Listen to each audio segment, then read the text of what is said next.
आपण जिल्हा आणि तालुका पातळीवरची जी रुग्णालय आहेत ती चांगली करण्यासाठी पण एक मोठं अभियान हाती घेतलं होतं. त्या अभियानाची आम्हाला थोडीशी माहिती द्या ना.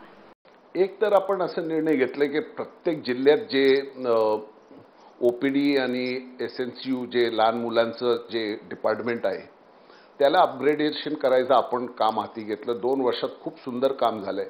सातारा हॉस्पिटल असो, जालना हॉस्पिटल असो, प्रत्येक सिव्हिल हॉस्पिटलमध्ये एक काम आपण हाती घेतलं आणि ते असं क्वालिटीचं काम झालंय तिथं. आता असं वाटतं की तिथे गेल्यानंतर एक प्रायव्हेट हॉस्पिटलमध्ये आपण गेलोय. तसंच आता संपूर्ण महाराष्ट्रात लोकसंख्या इतकं वाढते तर एक नवीन आपण व्रत आराखडा आपण कॅबिनेटमध्ये जाऊन 6 महिन्यापूर्वी त्याला मंजुरी दिलं. 2000 कोटीचा व्रत आराखडा, 1,500 नवीन हॉस्पिटल्स बांधायचं आणि बाकीचे एक 50-60 हॉस्पिटल जे आहेत त्याला अपग्रेडेशन करायचं, असा कार्यक्रम आपण हाती घेतलाय. आता यावर्षी बजेटमध्ये आपण व्हाईट बुकमध्ये पाहिलं असेल की काही हॉस्पिटल्स आपण त्याचं काम हाती घेतले. कारण नवीन हॉस्पिटलचं खूप गरज आहे ग्रामीण भागात. कारण 2 वर्षात आपण पाहिलं तर मी तुम्हाला फिगर्स देऊ शकतो की इनडोर पेशंट जे आहेत ते डबल झाले आणि ओपीडीची संख्या पण डबल झाली.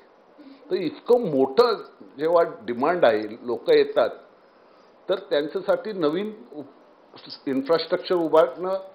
प्रत्येक जिल्ह्यात तुम्ही बघा आपला जे महिलांचं जे हॉस्पिटल्स आहेत तिथे इन्स्टिट्यूशनल डिलिव्हरी आपल्या राज्यात 95% झालंय, 95 to 96%.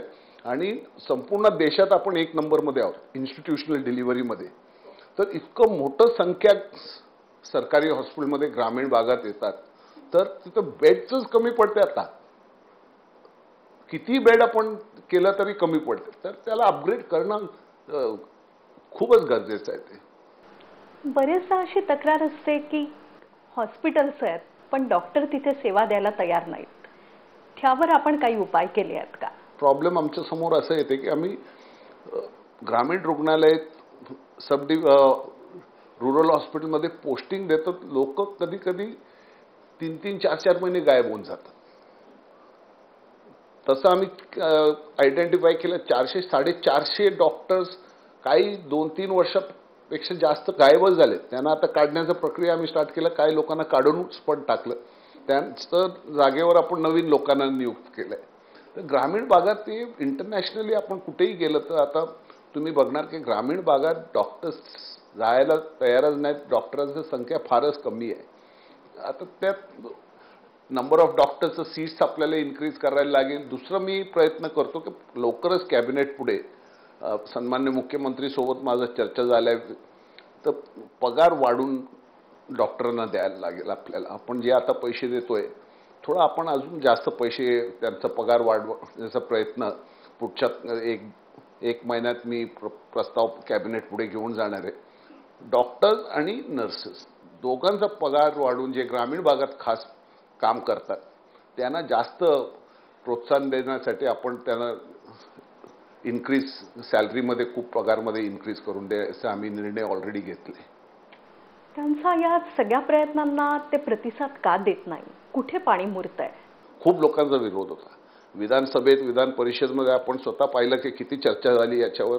खूप चर्चा झाली. खूप लोकांचा संघटनेचा विरोध होता. खूप व्यक्तिगत विरोध करत होते लोक. पण एकदा शासनाने निर्णय घेतला की जे काम तुम्ही ग्रामीण भागात करायचे ते डेप्युटेशनवर दुसऱ्या डिपार्टमेंटमध्ये जाऊन जे नॉन क्लिनिकल काम करतात त्यांना परत घ्यायचं. म्हणजे आम्ही त्या डिसिशनला स्टिक राहून काम केलं. आता जे डॉक्टर्स एब्स्कॉन्डिंग आहेत त्यांना आम्ही नॅचरली त्यांच्यावर ॲक्शनच घेणार आणि आम्ही कारवाई केलंच आहे ऑलरेडी. काही लोकांना काढले, काही लोकांवर आता डिपार्टमेंटल कारवाई चालूच आहे. साधारणतः राज्याचं आरोग्य चांगलं राहावं असे प्रयत्न करतानाच आपण काही ॲम्ब्युलन्सेस चालू करण्याचं ठरवलं होतं. त्या कामाची कितपत प्रगती झाली? ॲम्ब्युलन्स प्रत्येक जिल्ह्यात आमचा असा प्रोजेक्ट होता की 10 ते 20 मिनिटमध्ये ॲम्ब्युलन्स पोचायला पाहिजे आणि ॲम्ब्युलन्स विथ प्रॉपर इक्विपमेंट आणि क्वालिफाईड डॉक्टर.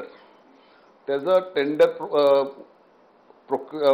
प्रोसिजरमध्ये थोडा कोर्टात केस गेलं, सुप्रीम कोर्टपर्यंत ते केस गेलं.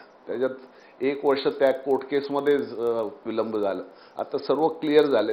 आता आम्ही ऑलरेडी काम आपल्या पुण्यातून ते ऑपरेट होणार. पुण्यात आपलं कॉल सेंटर तयार झाले, एकदम सुंदर call centre, state of art call centre तयार झाले. गाडीचं टेस्टिंग वगैरे स्टार्ट झालंय. तर दोन महिन्यात मला वाटते 2 या 3 महिन्यात संपूर्ण राज्यात आपला 950 ॲम्ब्युलन्सेस येणार आणि प्रत्येक ॲम्ब्युलन्समध्ये latest equipment, life saving equipment आणि प्रत्येक ॲम्ब्युलन्समध्ये डॉक्टर राहणार आणि हे एकदम फ्री मोफत सेवा महाराष्ट्र शासनातर्फे लोकांना आपण देणार आहोत.